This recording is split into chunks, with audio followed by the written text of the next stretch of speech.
Okay mga ka-GTV, ngayong araw ay ang ikasang taon or first year birthday ng ating Fortress 160. So ngayong araw ko siya binili sa Bristol Imus ng cash. At ang bili ko sa kanya ay 139,900 pesos plus 3,500 sa registration. So unang taon niya sa akin. At ang itinakbo pa lang natin dito ay kung makikita nyo, 8,084 pa lang yung odo. Kasi ginagamit ko lang siya pag pumapasok ako sa office.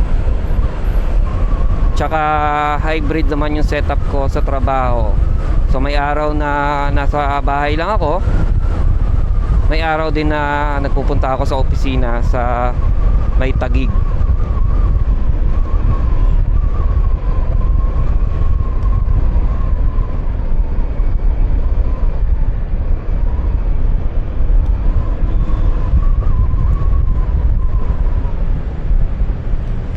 So kung tatanungin nyo mga ka-GTV kung kamusta naman siya, kasi long term review na rin naman tayo dito. So kamusta siya after a year of usage? Well, wala akong masasabi. Wala naman akong mga issues or major issues na na-encounter sa kanya. Ang issue lang naman dito na na-encounter ko is yung sa gas tank cover, which is nagawan ko naman ng solusyon. Spring lang ang katapat, so okay na siya. Sa overall performance, wala naman na bago. Maganda pa rin ang engine brake niya. Kung kailangan mong mag-overtake, ibibigay niya sa'yo. Fuel consumption wise, 38 to 40. Pinakamaganda ko nakuhang average fuel consumption is 41. Though may napansin ako recent, kahapon lang mga ka-GTV, yung sa panel natin, sa overheat panel sa may kanan, sa baba, yan, naglima yan. So isa na lang mag-overheat na yung makina. So first time ko yung napansin sa Fortress 160 natin. Hindi ko pa nasisilip yung ating coolant natin, which is nasa kanan yan, kanang foot peg. Pero alam ko puno yan pero pag uwi ko mamaya sisilipin ko. Ang isang reason kung bakit ko ang isang reason na nakikita ko bakit siya nag 5 1, 2, 3, 4, 5. Isa na lang, 6 na. Ano na siya, overheat na.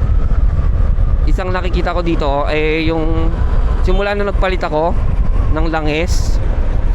Kasi yung langis na ginamit ko nung huli is Shell Advance, not Advance, Shell na fully synthetic, yung kulay light blue. Based on my experience, kasi gumagamit din naman ako madami rin naman ako naging motor na. Pag nagamit ako ng Shell, parang napapansin ko is malakas talaga siya magpainit ng makina, yung mga langis nila. So proven na dito sa Fortress 160 natin na pagka yun nga Shell fully synthetic pa ginamit ko is hindi maganda yung, not really hindi maganda, pero parang mas madali mag-init yung makina niya. So ang binili ko na ngayon na pampalit ko na langis, since ako naman na nagpapalit ng langis sa motor ko, is nag-try naman ako ng fully synthetic ng Petron. So mag-share na lang din ako ng feedback about using the Petron fully synthetic, yung kulay black, pagka apply na natin siya sa motor natin. Pero so far yung magiging feedback ko sa langis na Shell fully synthetic, yung kulay light blue, parang mainit sa makina. Proven na. Kasi sa ibang motor ko, pagka gumagamit ako ng Shell na synthetic base or fully synthetic, talagang malakas siya makapagpainit ng makina. So I'll try the Petron kung may difference ba siya. So kayo mga ka-GTV, sa mga owner din dyan ng Fortress 160, kung meron kayong mga suggestion or same experience, pa-share na rin dyan sa comment section below. So ano pa ba ang pwede natin pag-usapan? So yun lang naman na napansin ko sa kanya. First time ko kasi makita yon, so unusual for me.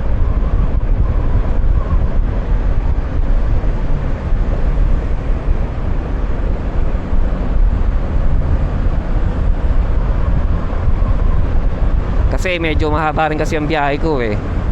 Papasok, lalo pag papasok, ang dami kong traffic na nadadaanan from Cavite papuntang Taguig. So talagang medyo matagal ang biyahe. Marami akong traffic na nadadaanan. Though may time naman na maluwag lang ang kalsada.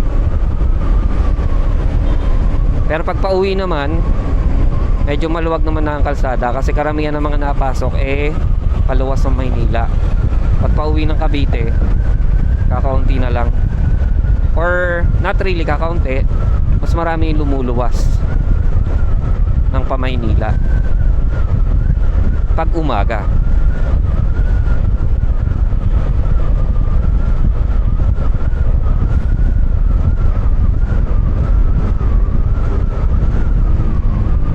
So ang diskarte ko pala, share ko na lang din sa pagpapalit ng langis.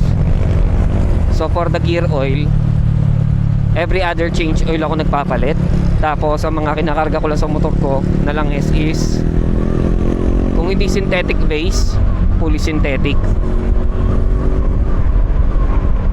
Tapos sa gasolina ko naman, hindi ako nagpapalit ng ibang gasolina. Consistent ako sa pula. Sa premium na pula.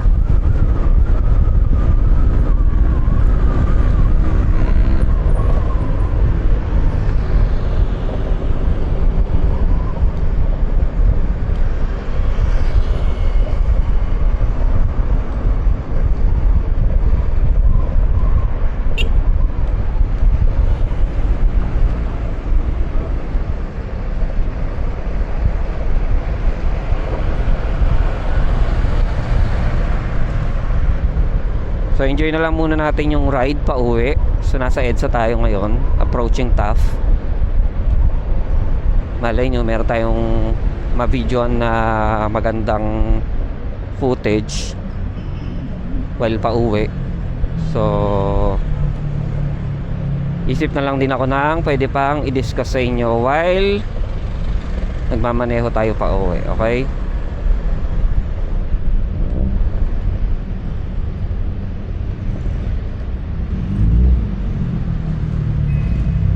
Nga pala, singit ko na rin sa maintenance na itong motor natin sa 8,000.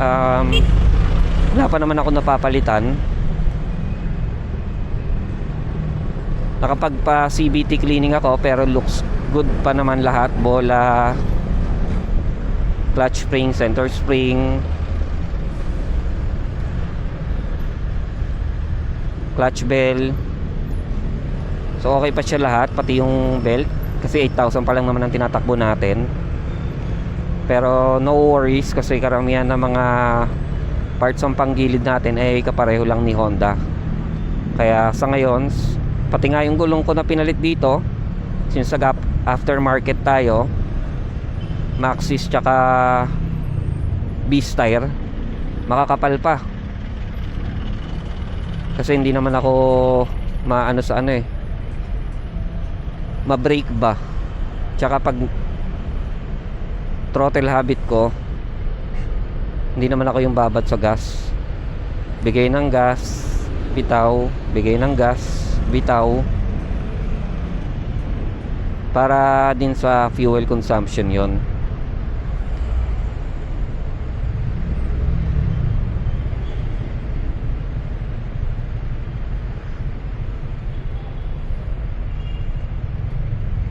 So I think hanggang dito na lang muna mga ka-GTV kasi kung nakikita nyo, Metro Point Mall, tough.